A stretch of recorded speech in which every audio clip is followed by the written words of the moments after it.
You're watching BionicDance. Don't run on automatic, instead, please think. Thank you, Dr. Craig. It's an honor to be here.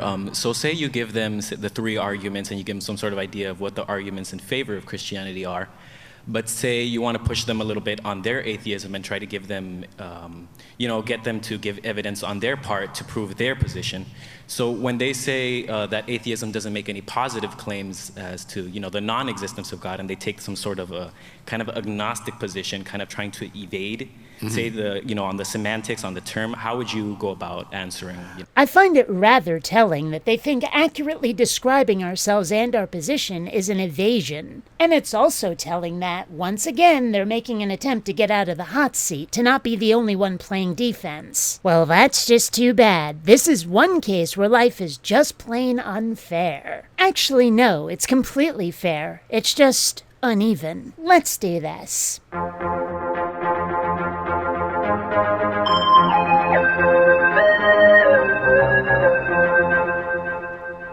Greetings, fellow space travelers. BionicDance here. I haven't addressed Billy Craig in a long time, but I found him talking a load of wank about atheists and the burden of proof.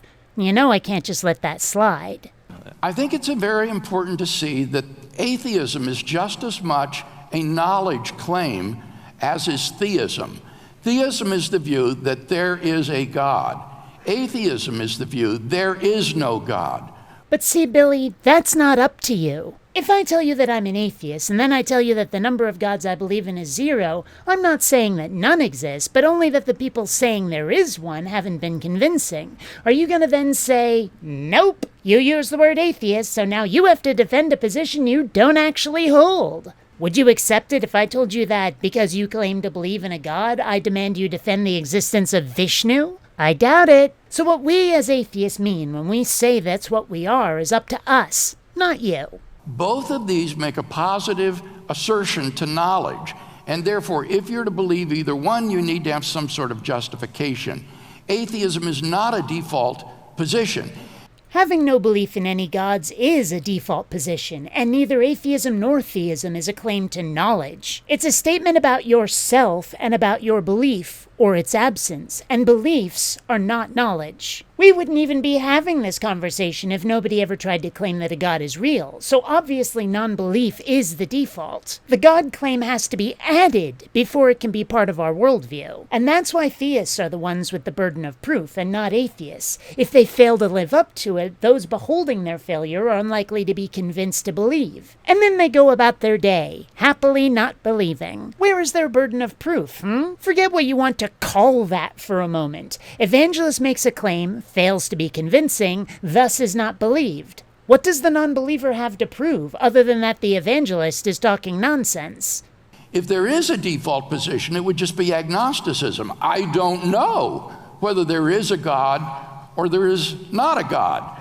And this is why the so-called traditional definitions of these words don't work, because using Billy's terms means I cannot accurately describe or even define my position. I don't know is a knowledge claim, but what it doesn't do is describe belief. A person could not know whether a God exists, but decide to believe anyway on faith, or a person could not know, so they don't believe. I describe myself as an agnostic apistivist atheist. What does that mean? It means that I don't know, agnostic, and I will not use faith to come to conclusions, apistivist, and thus I do not believe in any gods, atheist. 3 little words, and now you know everything you need to know about me and my relationship to religion. But using Craigie Poo's definitions, I couldn't say any of this. By calling atheism and theism knowledge claims, he's lumping them in with agnosticism, thus forcing us to choose just one of the 3. And it doesn't work like that. The only 2 that are mutually exclusive are atheism and theism, belief and non-belief. So the atheist does also have a burden of proof to bear.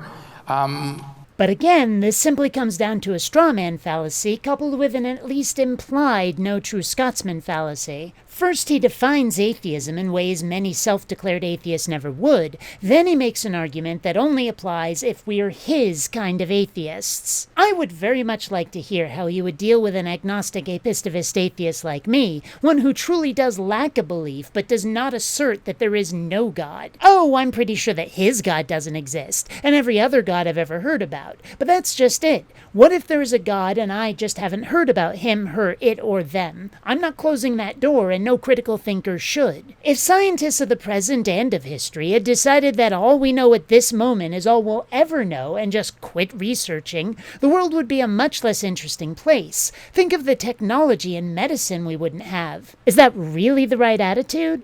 I don't think so. And that's why I don't make a knowledge claim about all gods, just about the claims made by theists. If you would all just put a sock in it and mind your own business, we could all just get on with our day happy as could be. Okay? Okay. Until next time, fellow space travelers, this is BionicDance saying don't run on automatic. Instead, please think. And also, please stay safe. Wear a friggin' mask. Thank you. By calling atheism and theism knowledge claims, he's lunking.